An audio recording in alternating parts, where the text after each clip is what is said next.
a pé e achava que assim estava mal. De um ônibus pro outro, aquilo para ele era o fim. Conselho de seu pai, motocicleta perigoso, vital. É duro te negar, filho, mas isso dói bem mais em mim. Mas então comprou a moto e passou a se sentir total. Sentir total. Vital e sua moto, mas viviam feliz. Corria e viajava, era sensacional. A vida em duas rodas era tudo que ele sempre quis.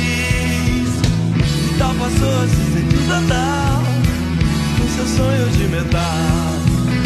Vital passou a se sentir total.